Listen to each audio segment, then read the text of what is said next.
Hopefully she gets better. If you are feeling down, please remember there are plenty of resources you can go to. If you ever feel too overwhelmed, please call the Suicide Prevention Hotline at 1-800-273-8255, 1-800-273-8255. Every year, more and more college students are succumbing to the pressure of stress and overwork. Kids are being overwhelmed and in some rare cases dying. It's a harsh reality, but it becomes more and more common every year. It leaves us with this question. Is the higher education system putting people through too much to get a degree? In Moraga, I'm Nicholas Boffman for your Urban Nights Update. 5, 4. According to LearnPsychology.com, if you let out a good cry, it can relieve all the stress you have. If you hold it in, you can make symptoms worse. Stars on many different platforms are creating their own protests against the NFL. Comedian Amy Schumer was asked to be a part of a Super Bowl commercial this year, but denied to participate. Her reason is the kneeling for police brutality and inequalities started by Colin Kaepernick in 2016 that is still being protested today. After 7 months of battling the NFL, Colin Kaepernick might just be making his way back into the league. His attorney reports that Cap could be signed by an NFL team within 10 days.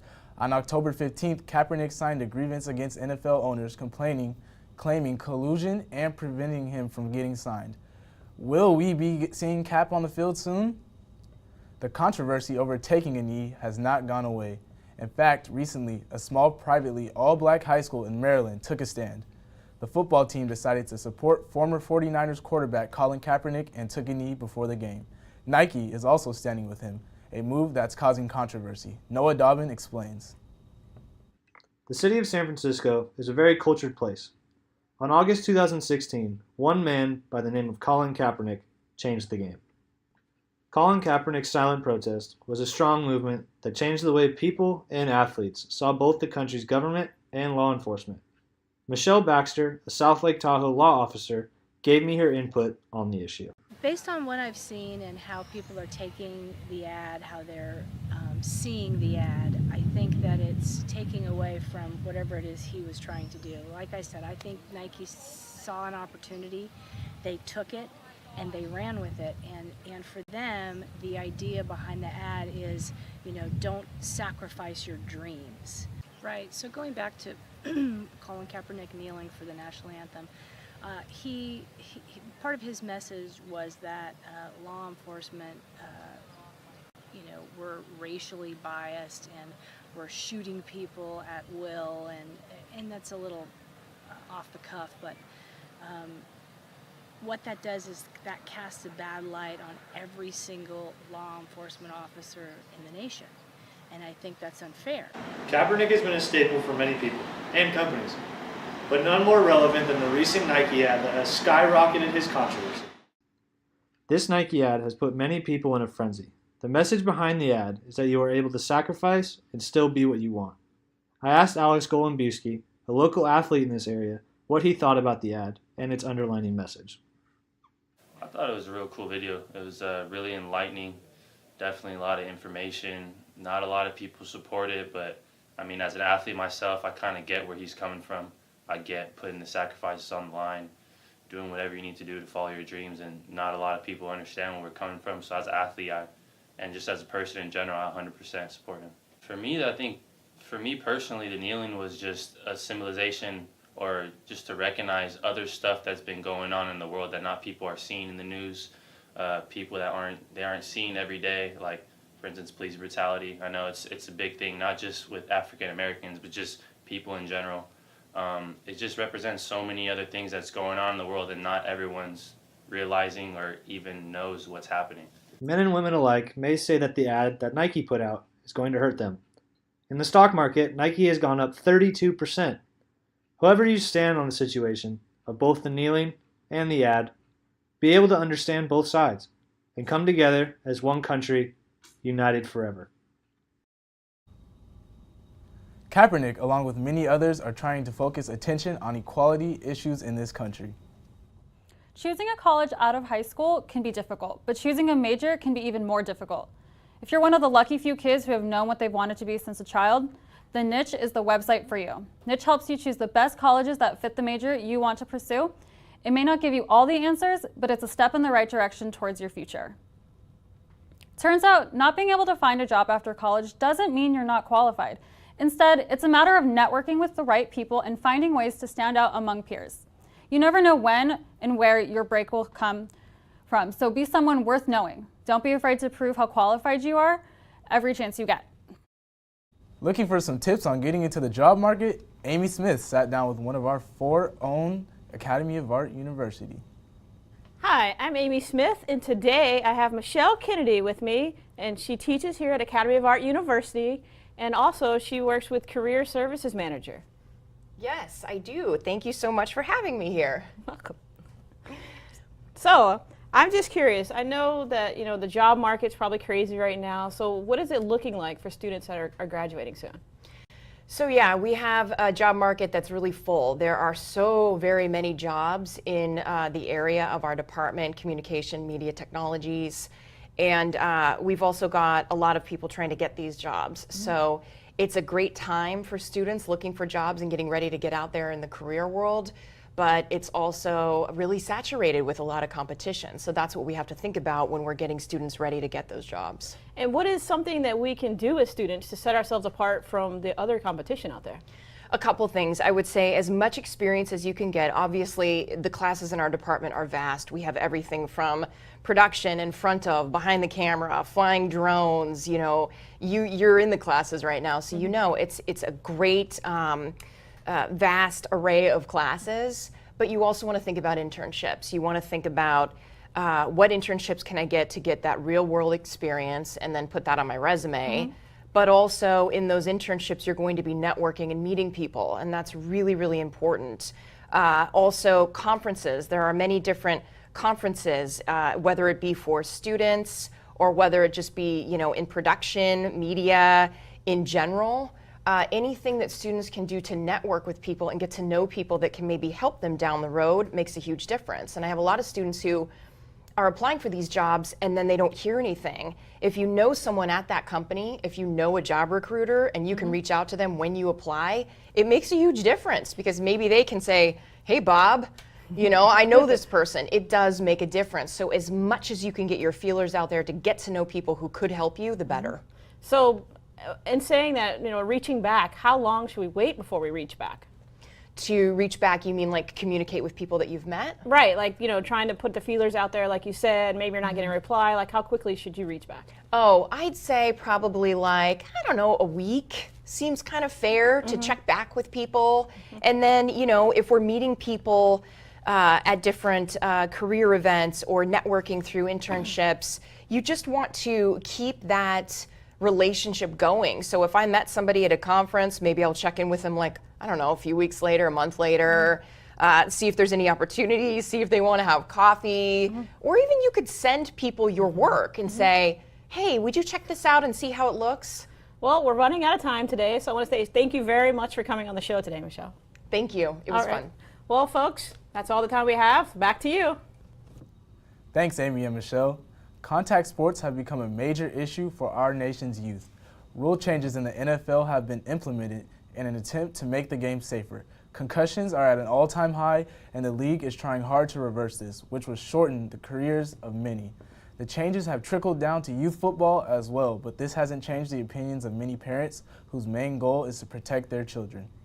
Reporter Elijah Smith gained some insight on the downward trend and spoke to a parent who believes that football isn't the only dangerous sport for kids and their health. Football has grown to become one of the deadliest sports in America. Injuries ranging from broken bones and torn ligaments to deadly concussions come with the risk factor of permanent damage. The growing concern of health is being reflected in the lack of participation in youth football. I spoke with a parent who gave us her opinion on the whole situation. I think it would just basically be if it was something they wanted to do. But of course I would be super involved. I would be there. Football's not a sport that you just drop your kid off at practice and leave. You have to really have trust in the coaches and that they have your kid's best interest in mind.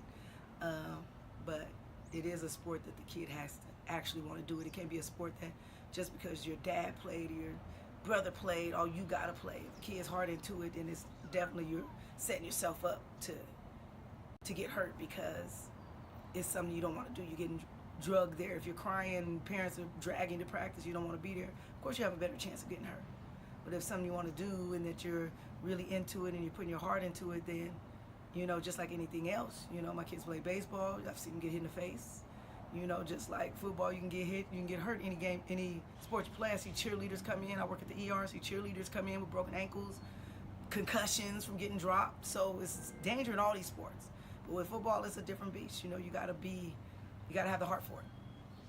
As she mentioned, all sports are dangerous, but football seems to be the most dangerous, and changes are being made to make the game safer. As many parents are still leaning in the direction of flag football, could this be the beginning of the end of tackle football? Only time will tell. In San Francisco, I'm Elijah Smith, and this has been your Urban Knights Update. Last year, the NFL recorded a record-breaking 281 concussions, with 28% of those reports coming from the players directly and not their teams.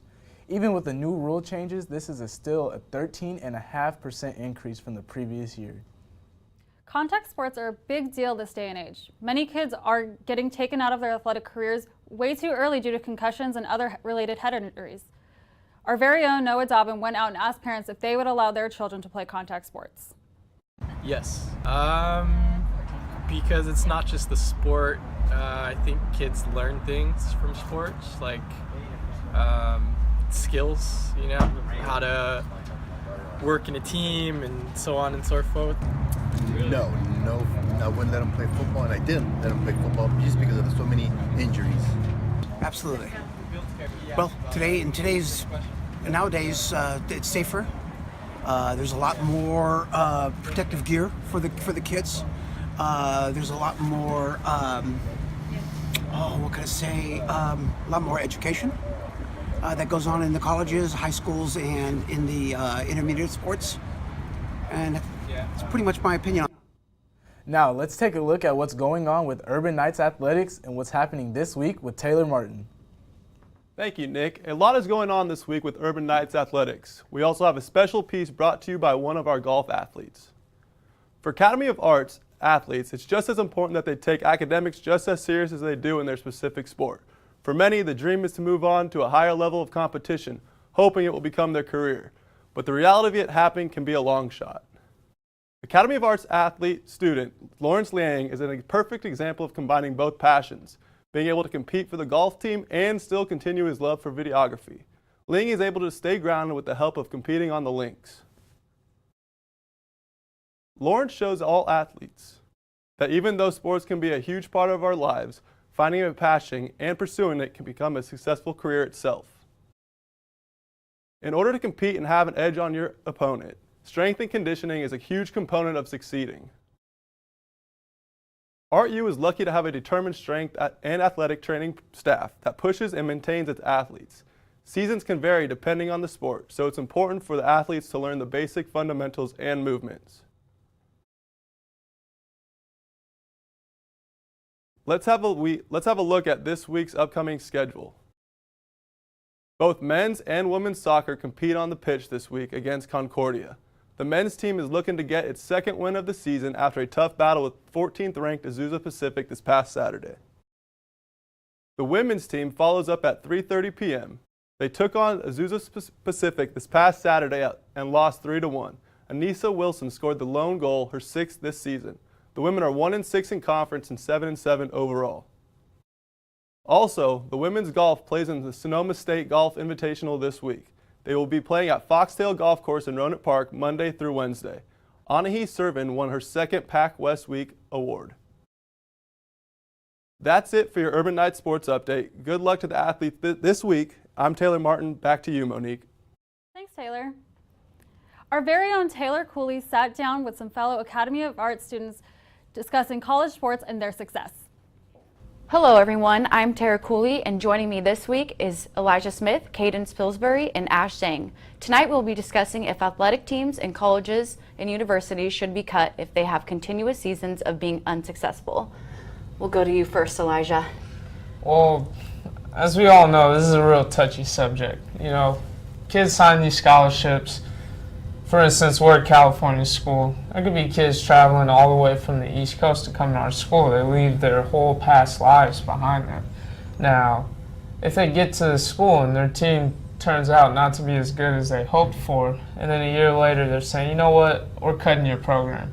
That's a big, major change in their lives, because this means they're gonna lose their scholarships, and they'll be kind of stuck, not really knowing what to do. So I think that's tough for the kids. You know, I am totally for. I totally agree with you, but I think that if a team is constantly underperforming, there needs to be cuts in certain areas. Not necessarily the entire team, but I feel like when it's 4 years of bad performance, there has to be some sort of knowledge of where that's coming from, whether it's the coaches, the recruits that they're getting in. Either way, there needs to be cuts, whether it's the team or the coaches. So maybe like less scholarship money for that specific program? Yeah, or just find better recruitment, because you can find a really good player that's for just they don't have to be getting full ride for them to get a good player. Yeah. Just the better recruiting is where it needs to be. Yeah. Ash? Yeah. So I'm from China, and I really admire the sports systems here, because lots of players in NBA or NFL, some other leagues, they are all from NCAA. But in China, if you play for the college league, it's really hard for you to join the professional team, because they're totally different. So for me, I think if you want to cut the money for the team, it's better to use for the other team and not for the scholarships. Yes, I agree. I think that the school, ultimately, it's a business, and you have to use these athletic clubs, programs, sports, whatever, to generate money for the school. Now, if we're pouring tons of money into a program that they don't win games, no one's in attendance, they don't sell snacks or merchandise at the snack shack, like, those things need to be rethought of. Like, there has to be a change made. Put the money into the teams that are doing well, the teams that are getting people in their stands. Give them a better opportunity to bring more money into the school. And then now, if this team's succeeding, they're bringing lots of money into the school, it will trickle down to these other sports that aren't doing as well, and maybe we'll see a change in their performance. Not only that, but maybe for a different team that maybe hasn't had the opportunity. So say like a school that has a swimming facility and yet they don't have a swimming team. Maybe you should give them a chance. Put the money going that way that's not really being used for some team that's underperforming. That's just maybe that we can go in that direction as well. Yeah. Well, do you guys have any more points you'd like to get across? Yeah, we made some good points here, but it's not as simple as just cutting a sport off. We have all these things like Title IX and that sort of thing, so if you cut one sport, you have to add another, and it would just really take a lot from the administrative point of view. Yeah, good discussion this evening. Thank you so much for joining me, gentlemen. Back to you. Thanks, Tara. Holiday season is just around the corner. Want some updates about what's new? Now to Wen Yi Dong with entertainment updates. Thanks, Nick. Hello, welcome to this week's updates on entertainment. All you Queen fans, there's a movie coming up that you don't want to miss, as an upcoming biographical film about the British rock band Queen, focusing on the lead singer Freddie Mercury's life and leading up to Queen's live performance in 1985. This movie will record the memory of the greatest rock band. Named by famous son of Queen, Bohemian Rhapsody is a foot-stomping celebration of Queen, their music, and their extraordinary lead singer Freddie Mercury.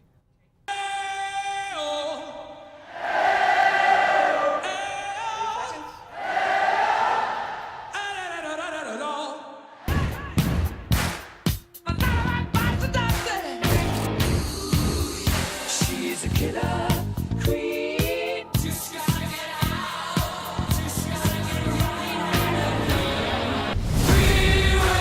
We will rock you. Sing it.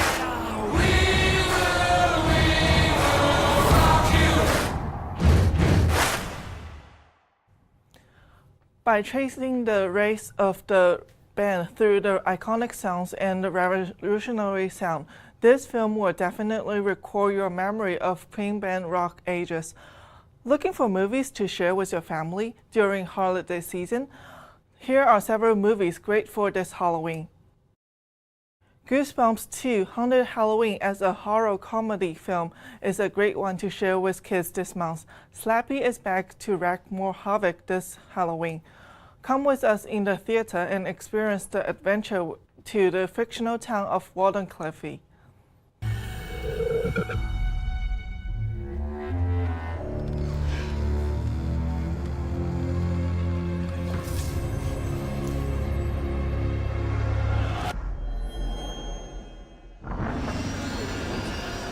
Haunted Halloween.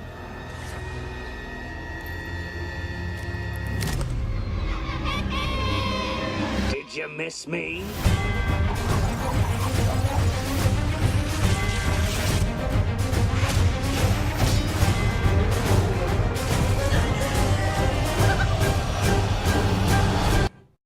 If you are not a fan of comedy film and want to experience a thrilling adventure during this Halloween, the horror movie Halloween must be a good one for you.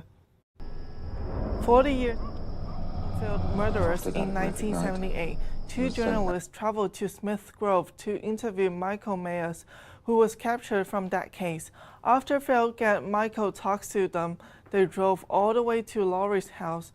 Story starts from there. Laurie comes to her final confrontation with Michael Myers, the masked figure who has haunted her since she narrowly escaped his killing spree on that Halloween night.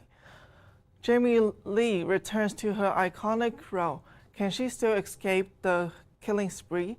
Lots of fans wanted to find out as the movie broke box office records over the weekend. Instead of enjoying Halloween, a 30-year-old boy in LA tries to escape his troubled life. This comedy drama, mid-90s, is just in a theater. Let's follow Shirley Penn with more from the backstage.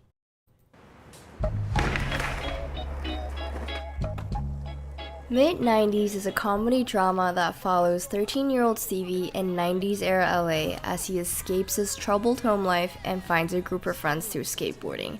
I got the chance to sit down with the cast to discuss the film. Well, you're all skateboarders, so what was the toughest part about playing a skateboarder in the movie? Sunny?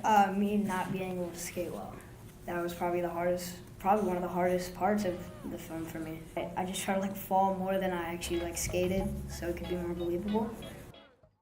One of the most difficult parts was getting into character because I had to try so hard to act because I've never acted before, and I had to just try my hardest.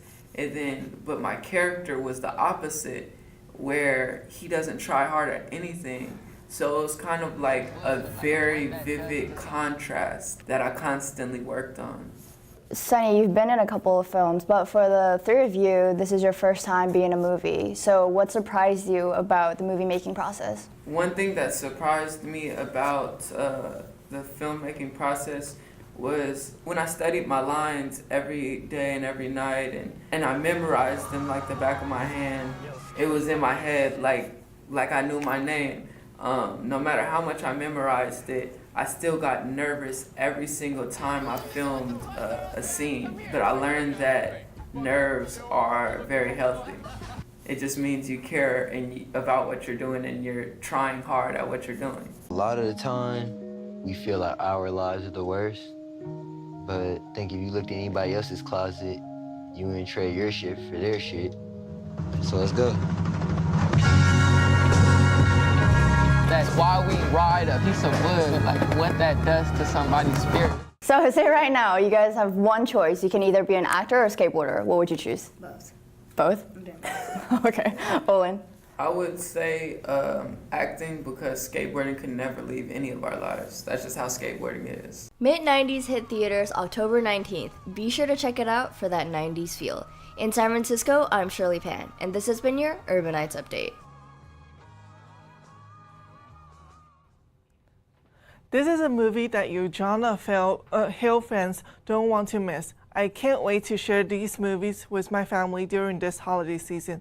See you next time. Thanks, Wenyi. Lots to look forward to this week. That wraps it up for this edition of Urban Nights Update. For everyone here, thanks for joining us. I'm Monique Nethington. And I'm Nick Boffman. See you back next time.